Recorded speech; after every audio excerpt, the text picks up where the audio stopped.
Today we're talking about one of the most misunderstood aspects of running, the taper. You've put in the months of hard work and now it's time to put out your best performance. So how do you go about doing so? Too often runners over or under taper. Think about it. How often have you gone into a race and just not been able to perform on the day? It feels like your legs are flat and you just can't seem to get going.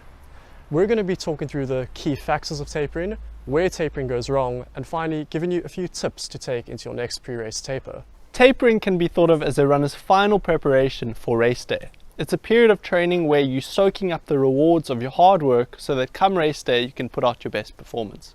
To illustrate how tapering works, let us look at a graph I've put together.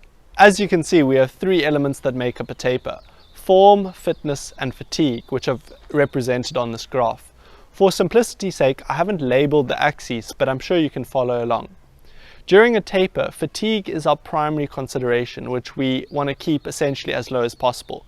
Generally, we do this by decreasing an athlete's training volume, but maintaining some degree of intensity so that an athlete can still improve our second element, form.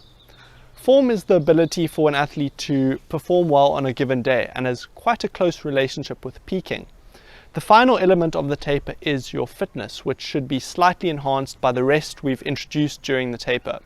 You're not going to gain much fitness in a typical 1 to 2 week taper period, so our primary goal here is to simply maintain our fitness with easy running and a bit of intensity that I mentioned earlier. So where does tapering go wrong? It's important to understand that tapering does not mean resting. The most common problem that we see is when runners over-rest for their taper and then struggle to perform on race day. But why does this happen? Well, think about the last time you took a break from running for maybe a week or so. Your first run back probably felt a bit like awkward and uncoordinated. The thing is, running is actually a skill.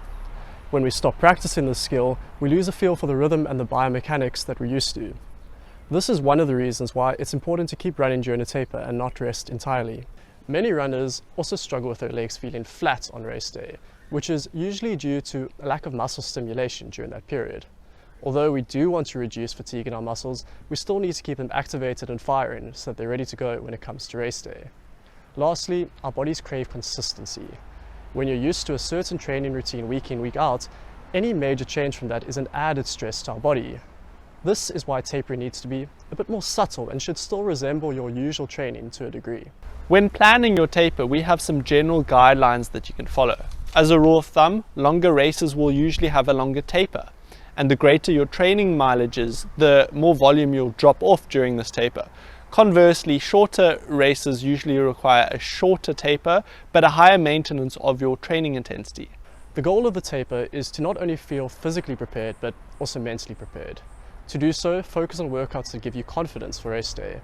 For instance, it's often a good idea to do short bits of running at your race speed and practice that feeling of being smooth and relaxed at this pace. Another key aspect of feeling good is to get enough sleep.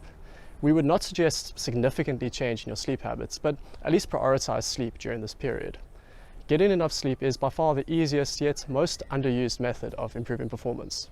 Don't be surprised if your workouts feel tougher than expected during a taper. This is fairly common as your mind wants running to feel as easy as possible during this period and therefore prepares for an easy level of effort. As soon as you put in a bit of effort, there's a differentiation between your expectation and reality as you were not mentally prepared to work hard. And this makes your run feel a lot harder than what it really was. This happens to all levels of runners, so don't allow yourself to read too much into how you felt during taper workouts. Lastly, tapering is very individualistic. Use these points to improve your taper, but if you found something that works for you, don't change it up too much. Hopefully this has given you a few things to think about with regards to tapering. I think the most important point to take home is that tapering is simply a period of training where you're trying to give yourself that extra little boost before heading into a race. It's not something where you're trying to reinvent your training or do anything drastic. After all, you've had plenty of good performances in training without needing to taper.